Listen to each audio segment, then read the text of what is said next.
Hello junior researchers, I am Sir Mark, and today, let me discuss quantitative variables.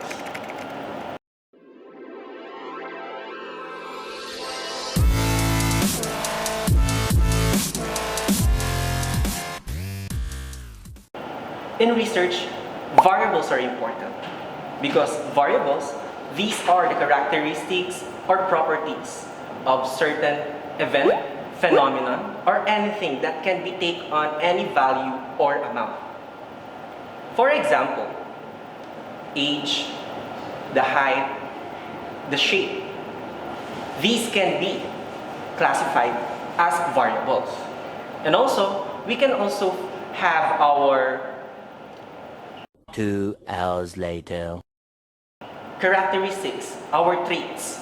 For example, our behavior, our skills. These things can serve as our variables. And anything is possible in research. Any value or any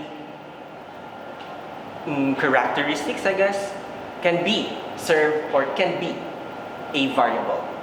And just to make sure that what I mentioned is true. So researchers, let me have you certain drill.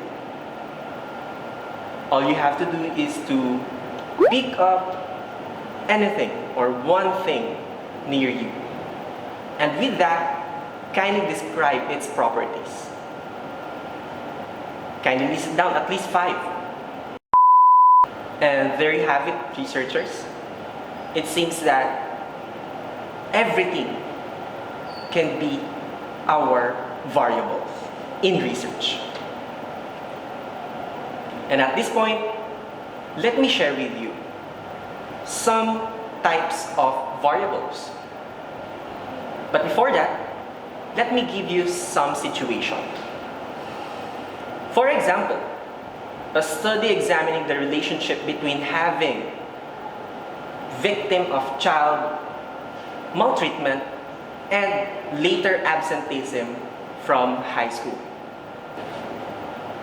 In this example, the child maltreatment is the one that causes changes, while the later absenteeism, this is the one that is being changed because of the child maltreatment. And with that, we have or we can identify 2 variables. But how can we call them? The first one, for example, the child maltreatment, that is the one that can cause change, it is being called as the independent variable. And when we say independent variable, this is the one that can bring change. This is the one that influences the other variable to change.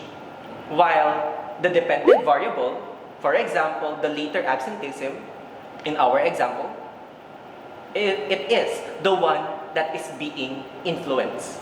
This is the one being manipulated by our independent variable. Aside from independent and the dependent variable, we have other variables, such as the intervening variable and antecedent variable. First, let's have the intervening variable. Intervening variable, from the word itself, intervene, mediate. It means that it is a type of a variable that it mediate, it meddle between the 2 variables. This can be the cause of changes, or it can be a factor that affects the relationship of our independent and the dependent variable. For example, let's take a look. So there is this association between being poor and having a shorter lifespan. In this situation, the relationship of being poor and having a shorter lifespan, it can be affected by several factors, such as lack of access from health, poor nutrition. These can be the intervening variables that will affect or that can affect the relationship of our example. Next, we have the antecedent variable. And from the word itself, antecedent, it means before the time or prior the duration of our study. In this case, in this variable, it means that there is a predetermined variable, a predetermined characteristic that can affect our independent and the dependent variable. For example, in voluntarism, there are people who volunteer and there are people who do not volunteer. And with that, maybe a factor that can influence the behavior of these people is the education. And that is our antecedent variable. Kindly remember that in antecedent variable, it is a variable, it is a characteristic that is determined prior the study, prior the conduct of our research. And there you have it, researchers.